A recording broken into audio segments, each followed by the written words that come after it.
So guys everyone, देखो यार, exam की जो नोटिफिकेशन है वो भी अपने पास नहीं आई है, लेकिन जब आएगी तब आएगी।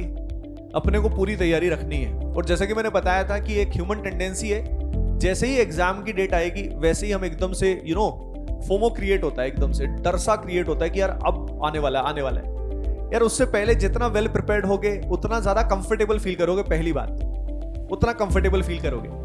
तो इसलिए तैयारी में कोई कॉम्प्रोमाइज नहीं है, कोई डेट का वेट नहीं करना। अपने को पता ही है कि यार एग्जाम इवेंचुअली होना ही है, और उसमें आप भी जानते हो सबसे इंपॉर्टेंट अटेम्प्ट कौन सा होता है, कौन सा?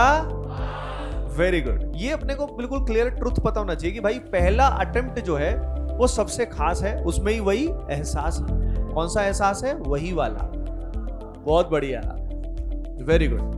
तो पहला अटेम्प्ट सबसे इंपॉर्टेंट है। अब सवाल ये है कि अभी आपका प्रिपरेशन लेवल जो भी चल रहा है अलग अलग होगा, हर स्टूडेंट का अलग अलग लेवल रहता है। और पहली चीज मैं आपको बताना चाहूंगा जो आपको गलती नहीं करनी है और जिसमें हम नॉर्मली फंसते हैं जिंदगी में, वो है कंपैरिजन। भाई हम क्या करते हैं ना, हम लगातार अपने आप को कंपेयर करते रहते हैं, पूरी जिंदगी भर चलेगा ये, और बचपन से करते आ रहे हैं। बचपन से कंपेयर करते आ रहे हैं हम अपने फ्रेंड्स से, अपने रिलेटिव्स में जो अपने कजन्स वगैरह, उनसे कंपैरिजन करते आ रहे हैं। हमारी फैमिली कंपैरिजन करते आती है, डिफरेंट तरीके के, आपकी हाइट से लेके, आपके कलर से लेके, आपके एजुकेशन से लेके, आपके मार्क्स से लेके, चलता क्या है? कंपैरिजन। लेकिन आप समझिए, उस कंपैरिजन के कारण हमारी जिंदगी की थोड़ी वाट लग जाती है, क्योंकि हर एक बंदा एक्चुअली अलग अलग होता है। इवेंचुअली बहुत सारे ऐसे लोग हैं जो इस समय तक लाइफ में हो सकता है एजुकेशनल लेवल पे उतना अच्छा नहीं कर पाते, पर आगे लाइफ में कुछ खास करते हैं। There are so many examples. Best ये है कि अपने को अभी अच्छा करना है, पर मैं कहना चाह रहा हूं कि कंपैरिजन मोड में मत रहिए। हर एक की जर्नी अलग है, हर एक का माहौल अलग अलग है। मैंने कई सारे स्टूडेंट्स को देखा मेरे पास कि सर मेरा फ्रेंड ये है, वो है, और वो कम पढ़ के भी ज्यादा अच्छा कर लेता है। भाई सीधी बात है, इसका मतलब वो फोकस करके पढ़ाई कर रहा है। तो rather than comparing, focus on your game only. क्योंकि एक बात मैंने अभी रिसेंटली देखी थी और पढ़ी थी, बड़ी अच्छी बात लिखी हुई थी कि you don't win by desire to win, you win by playing. तो ये बहुत अमेजिंग बात समझ में आई कि भाई अगर हम ओवर थिंकिंग करते रहते हैं, अगर हम कंपैरिजन करते रहते हैं, तो हमारे दिमाग में फालतू कचरा चलता रहता है और काम हम कम करते हैं। ये सच है, क्योंकि मैं खुद भी ये चीजें, ये जोन झेल चुका हूं, देख चुका हूं, ये वाला और आगे। जितना हम ओवर थिंकिंग करेंगे, कंपैरिजन करेंगे, हमारा ध्यान अपने गेम से हटके दूसरे के गेम्स देख रहे हैं हम। अरे भाई फोकस ऑन योर थिंग। तो कंपैरिजन छोड़ो, ओवर थिंकिंग छोड़ो। सिंपल, जो नाइकी का फंडा भी रहता है, क्या लिखा होता है? Just do it. बहुत बढ़िया चीज लिखी हुई है। Think less, do more. Eventually, नहीं तो होगा क्या? दिन के मान लीजिए आपके पास सेल्फ स्टडी का आपको समय मिला 6 घंटे, 7 घंटे, 8 घंटे, और उस समय में मान लीजिए आपने 2-3 घंटे वेस्ट कर दिए ओवर थिंकिंग करने में, और बाकी जो बचा हुआ समय है, जब आप कहने को पढ़ रहे हो, उस समय भी बैक ऑफ द हेड अगर कुछ चल रहा है, ये वो हजारों चीजें, डिस्ट्रैक्शंस, पढ़ाई कहां से करोगे? बात समझ में आई क्या? तो पहली चीज, don't compare yourself with anyone. Everybody is unique. Life में कौन क्या करने वाला है, सबकी जर्नी अलग है, सबका बैकग्राउंड अलग है, सब अलग है। एवरीबॉडी इज डिफरेंट यार। तो ये चीज समझना बहुत जरूरी है, नहीं तो otherwise we will keep getting dissatisfied. हमेशा अपने से बेटर करने वाले लोग कोई ना कोई मिल ही जाएंगे। Better in the sense, comparison करेंगे अगर, तो वैसे एब्सोल्यूट वे में बेटर कुछ नहीं होता। सबके जोन ही अलग अलग है। तो फॉर एग्जाम्पल मैं आपको बताता हूं कि कोई बंदा है, मान लीजिए वो ऑलरेडी फॉर एग्जाम्पल अंबानी के लेवल पे कोई उनके पेरेंट है और उसमें पैदा हुआ है, उसका लक है, लेकिन वो एक जर्नी है। अब उसमें पॉजिटिव भी है, नेगेटिव भी है। पॉजिटिव ये है कि हाँ भाई, he has everything he want. Middle class family में सब स्टूडेंट या मिडिल या लोअर मिडिल क्लास में खासतौर पे बहुत एफर्ट करने पड़ेंगे, तब जाके हम एक डिसेंट फाइनेंशियल सिचुएशन पे पहुंच पाते हैं, लेकिन वो ऑलरेडी पहुंच गया। अब अगर हम कंपैरिजन करेंगे तो हम अपने आप को तो बहुत ठुल्लू समझेंगे कि मेरे तो सारी जिंदगी जो है मैं तो मेहनत करते रह गया, और वो जो है वो मजे से कुछ भी कर सकता है। पर लेकिन अगर आप डीप में जाओगे तो आपको समझ में आएगा कि उसी चीज के होने का बहुत नुकसान भी है।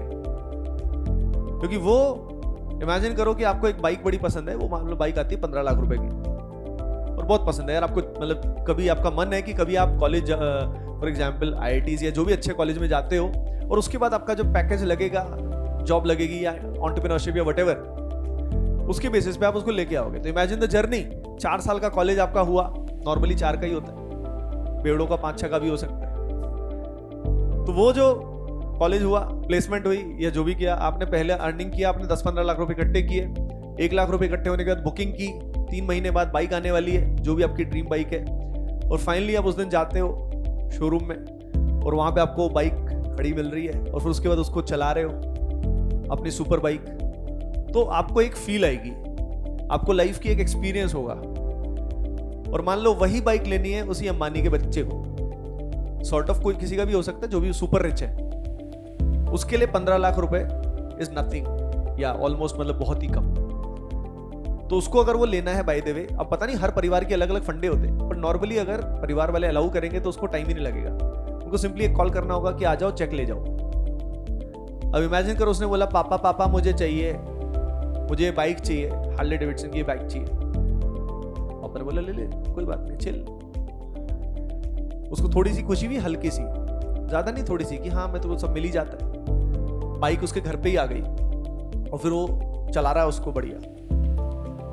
अब तुम खुशी में अपने आप ही डिफरेंस समझ रहे होगे कि मजा जो है ना वो जर्नी का है, प्रोडक्ट का नहीं है। You should enjoy the process not the product. हम हमेशा सोचते रहते हैं कि हमारी जिंदगी में फाइनली एक वो लम्हा आएगा, वो दिन आएगा जिस दिन सही में मैं बहुत खुश होऊंगा या ये हो जाएगा। We keep on imagining that thing, but it's like an illusion which will never come. हमेशा एक चीज होगी, अगली चीज सामने तो कुछ और आ जाएगी। आईआईटी भी हो गया या जो भी आपका ड्रीम कॉलेज हो गया, वो कर भी लिया, उसके बाद फिर अगली चीज, फिर अगली, फिर अगली। It keeps on moving. Eventually you will understand जो मजा है वो किस बात का था, सफर का था, मंजिल का नहीं था। अब मंजिल मिल जाए तो बहुत बढ़िया, बेस्ट है वो तो that's what I am saying कि कंपैरिजन ओवरथिंकिंग से कोई फायदा नहीं है। सबकी जिंदगी सब कुछ अलग अलग होता है। अब बात करते हैं कि भाई जो अभी रिलैक्स रह के ओवरथिंकिंग मत करो, काम पे फोकस करो। अब अगली चीज है focus on impact every day.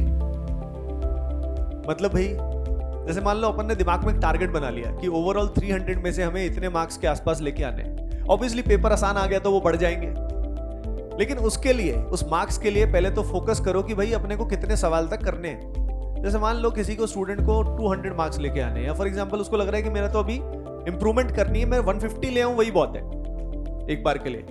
तो डिपेंडिंग ऑन दैट आपको क्लियर हो जाना चाहिए कि यार मुझे 40 क्वेश्चन या फॉर एग्जांपल 50 क्वेश्चन अटेम्प्ट करने हैं। 50 करने हैं तो जो नहीं करने उसके बारे में टेंशन लेने की जरूरत ही नहीं है। तो ये सोचना कि मेरा इतना सिलेबस नहीं हुआ क्या मतलब है।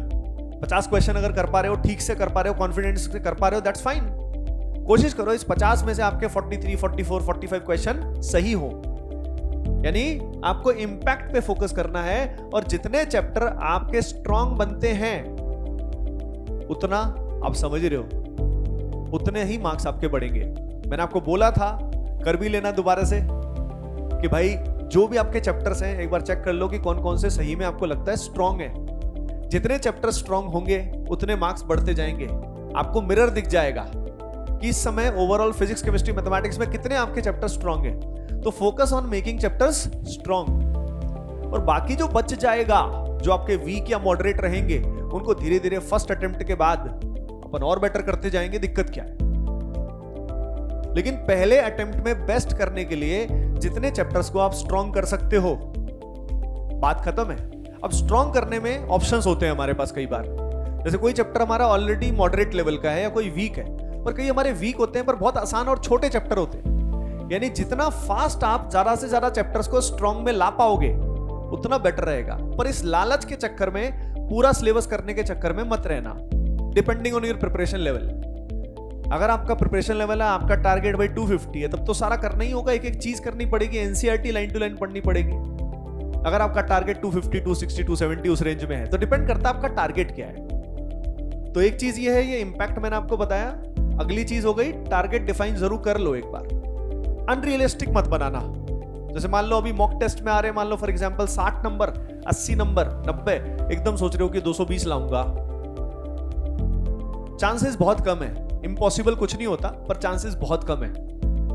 पहले नेक्स्ट टारगेट्स बनाओ कि मुझे अगले मॉक टेस्ट में यहां लेके आना है, फिर अगले 2-3 मॉक टेस्ट, 4 मॉक टेस्ट के बाद मैं यहां तक पहुंच जाऊंगा। एवरी डे टारगेट तो कर लिया। अगली चीज है एनालाइज एवरी डे।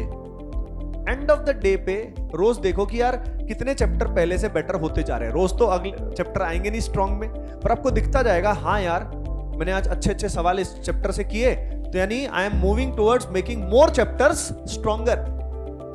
अगर आपके सारे चैप्टर एवरेज एवरेज एवरेज रह जाएंगे या सारे चैप्टर बर्बाद हो जाएंगे तो फिर कुछ मार्क्स नहीं आएंगे। मैं साफ बता रहा हूं आप सभी को, ऑनलाइन स्टूडेंट्स को भी, ऑफलाइन स्टूडेंट्स को भी, सभी को।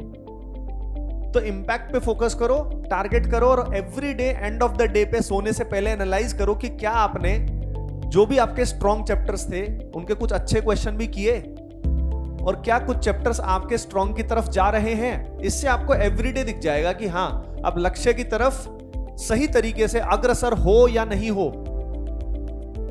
तो ये आपको एनालिसिस एवरीडे करना है, ठीक है। इसके बाद बात आती है सारी की सारी मॉक टेस्ट के बारे में।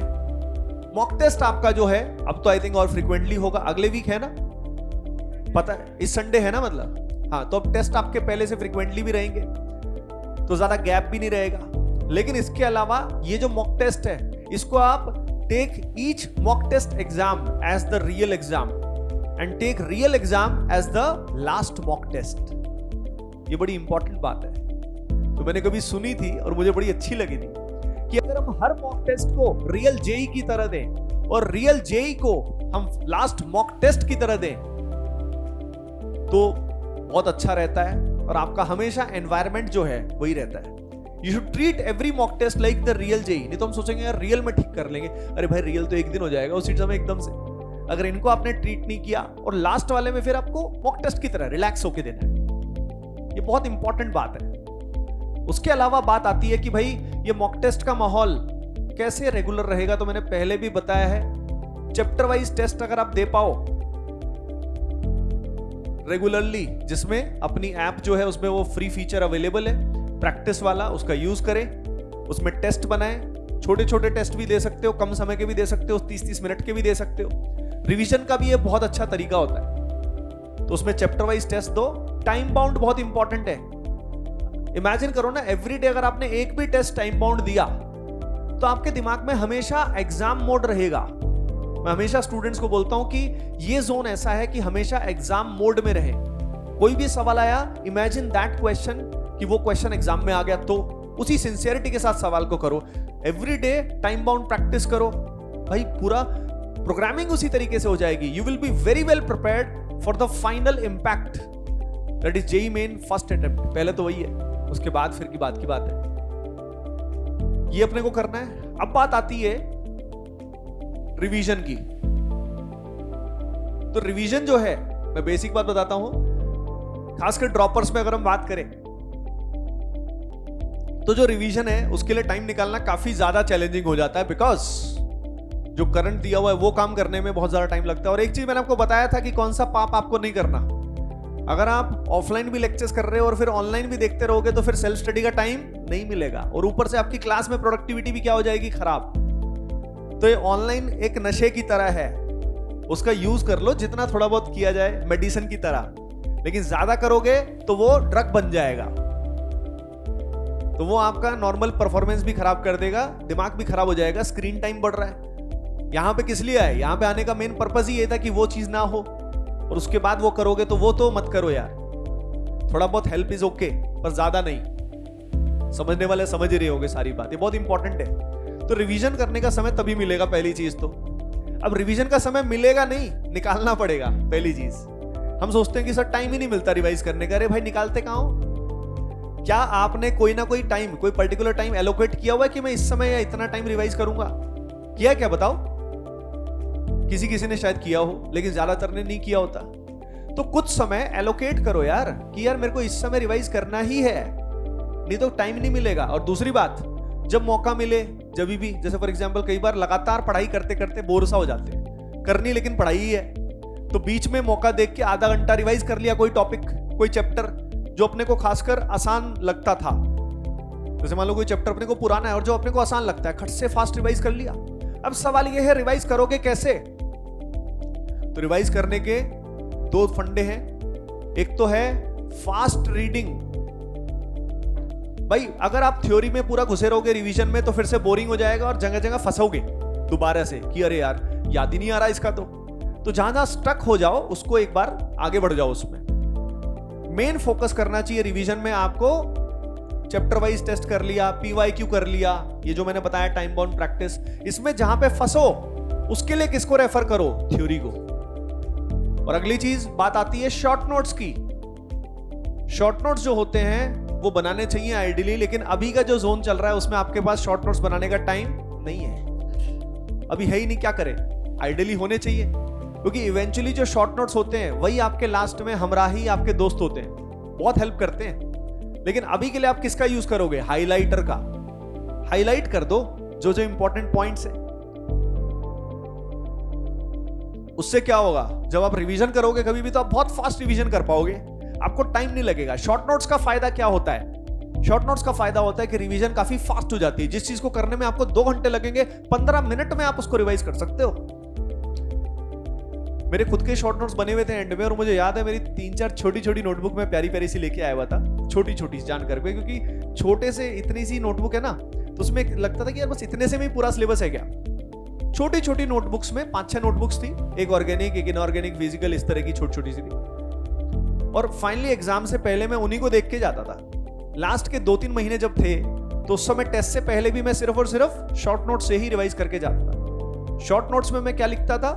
मेन की पॉइंट्स, की फॉर्मूला और कुछ खास कंसेप्चुअल पॉइंट्स, प्लस कुछ क्वेश्चन भी लिखता था। कुछ क्वेश्चन होते हैं ना ऐसे, खासतौर पे फिजिक्स और मैथ्स में ऐसे होते हैं कि कुछ सवाल होते हैं, वो सवाल समझते ही पूरा कंसेप्ट क्लियर हो जाता है। जैसे लेंस का टॉपिक है तो वो अगर अपन ने कोई क्वेश्चन ऐसा किया जिससे मुझे सारा समझ में आ गया कि लेंस में साइन कन्वेंशन कैसे लगाते हैं, सॉर्ट ऑफ मैं एग्जांपल दे रहा हूं, तो वो क्वेश्चन भी मैं उसमें लिखता था। अब वो लिख पाना पॉसिबल नहीं है आपके लिए, तो आप क्या करोगे? हाईलाइट कर लो कि भाई ये पार्ट मेरे को रिवाइज करना है, बस उससे आपका रिवीजन वाला पार्ट बहुत फास्ट हो जाएगा। लेकिन अगेन जो शुरू वाली बात मैंने आपको बोली थी कि ओवर थिंकिंग करना, कंपैरिजन करना छोड़ो, अपनी लाइफ जीना शुरू करो, खुद की लाइफ। दूसरों के बारे में मत सोचो, है ना। इट्स लाइक जब मैं पढ़ा रहा हूं फॉर एग्जाम्पल, और पढ़ाते पढ़ाते मान लो मैं यही सोचता रहूं कि आपको कैसा लग रहा होगा, इनको कैसा लग रहा होगा, उनको कैसा लग रहा होगा, तो मैं पढ़ा पाऊंगा क्या? मेरा फोकस है कि भाई मेरे को अपना बेस्ट देना है, मुझे अपना बेस्ट तरीके से पढ़ाना है। Similarly don't think about others, focus on yourself, give the best, you will do it. आप सब में है वो बात, यू विल डू इट। तो करके दिखाओगे पूरा? फुल पावर, फुल जोश, बहुत बढ़िया। ठीक है, मिलते हैं।